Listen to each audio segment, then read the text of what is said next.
दोस्तों आदाब। Hello day media में आपका स्वागत है। मैं हूं आपका अपना परवेज इकबाल, हाजिर हूं आपके सामने एक नए मुद्दे के साथ। आज मैं आपसे बात करूंगा GHI यानी ग्लोबल हंगर इंडेक्स की ताज़ा रिपोर्ट के बारे में। ग्लोबल हंगर इंडेक्स यानी विश्व भुखमरी सूचकांक की इसी माह जारी हुई रिपोर्ट में भारत 116 देशों की सूची में 101 नंबर पर आ गया है। यानी विश्व के अन्य देशों के मुकाबले हमारे देश में भुखमरी बढ़ रही है। और इस रिपोर्ट के मुताबिक भुखमरी में हमारी हालत पाकिस्तान, बांग्लादेश और नेपाल से भी बुरी है। यानी हमारे देश में पाकिस्तान, बांग्लादेश और नेपाल से भी ज़्यादा भुखमरी है। हालांकि केंद्र सरकार के महिला बाल विकास मंत्रालय ने इस रिपोर्ट को यह कहकर खारिज कर दिया है कि रिपोर्ट को तैयार करने के पैमाने सही नहीं हैं और इसमें केंद्र सरकार की कई खाद्यान्न योजनाओं का आकलन सटीक तरीके से नहीं किया गया है। हालांकि विपक्ष ने इस मामले में मोदी सरकार पर निशाना साधा है। कांग्रेस के मुताबिक 2014 में भारत इस सूचकांक में 55वें स्थान पर था। यानी कांग्रेस की मनमोहन सरकार में भुखमरी कम थी। हालांकि उस मामले में भी केंद्र सरकार आंकड़ों को नकारती रही है। आइए जानते हैं कि वर्ष 2006 में शुरू किया गया यह ग्लोबल हंगर इंडेक्स यानी विश्व भुखमरी सूचकांक होता क्या है और खाद्यान्न के मामले में भारत की क्या स्थिति है। दरअसल ग्लोबल हंगर इंडेक्स विश्व स्तर पर जारी होने वाली एक ऐसी रिपोर्ट है जो किसी भी देश में भुखमरी के आंकड़ों को दर्शाती है। इन आंकड़ों को तैयार करने के लिए खाद्य और विश्व कृषि संगठन, संयुक्त राष्ट्र inter group for child mortality estimation, UNICEF, विश्व स्वास्थ्य संगठन यानी WHO और विश्व बैंक से डेटा जमा किया जाता है। अब बात करते हैं भुखमरी की।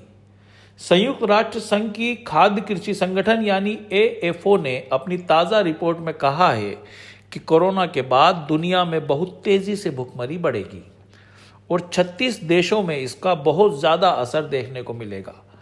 रिपोर्ट के मुताबिक अभी दुनिया में लगभग 84 करोड़ लोग भूखे रहते हैं। कोरोना के बाद इसमें 13 करोड़ नए भूखे लोग जुड़ जाएंगे। यानी दुनिया में लगभग 97 करोड़ लोगों के सामने अपनी भूख मिटाने के लिए भोजन नहीं होगा। हालांकि रिपोर्ट में किन देशों के नाम है ये साफ तौर पर नहीं कहा गया है, लेकिन भुखमरी के मौजूदा जो आंकड़े हैं वो बताते हैं कि इन 97 करोड़ भूखे लोगों में एक बड़ी आबादी भारत देश की होगी। संयुक्त राष्ट्र की पुरानी रिपोर्ट बताती है कि दुनिया में भुखमरी के जो 84 करोड़ के आंकड़े हैं उनमें 19.4 करोड़ लोग यानी 23% लोग भूखे सिर्फ भारत में ही पाए जाते हैं। इतना ही नहीं, इसके अलावा जिनको भोजन मिलता भी है उनमें से 14.5% आबादी कुपोषण का शिकार है। यानी उन्हें भोजन तो मिलता है लेकिन वो पौष्टिक भोजन नहीं होता है। आज़ादी के बाद जून 1949 में नेहरू जी ने राष्ट्र के नाम जो संदेश दिया था उसमें कहा था कि भोजन हर इंसान की बुनियादी ज़रूरत है। लेकिन आज की सरकारें लाख भारत को विश्व गुरु बनाने का दावा करें, लेकिन विडंबना है कि आज़ादी के 73 साल बाद भी हम अपनी आबादी को 2 वक्त का खाना तक मुहैया नहीं करा पा रहे हैं। और हालात इतने ख़राब हैं कि हमारे पड़ोसी मुल्कों यानी पाकिस्तान, बांग्लादेश, श्रीलंका, यहाँ तक कि नेपाल और म्यांमार तक के हालत इस मामले में हमसे कहीं ज़्यादा बेहतर हैं। संयुक्त राष्ट्र द्वारा जारी भूखों के इंडेक्स में जहां हम 119 देशों में 102 नंबर पर हैं, वहीं पाकिस्तान 94 नंबर पर, बांग्लादेश 88 नंबर पर, श्रीलंका 66 नंबर पर, नेपाल 73 नंबर पर और म्यांमार 69 नंबर पर होकर अपने नागरिकों को हमसे ज़्यादा बेहतर तरीके से भोजन करवाने की स्थिति में है। अब बात करते हैं भारत में उत्पन्न और उपलब्ध खाद्यान्न के बारे में। तो भुखमरी के ये आंकड़े देखकर निराश मत होइए।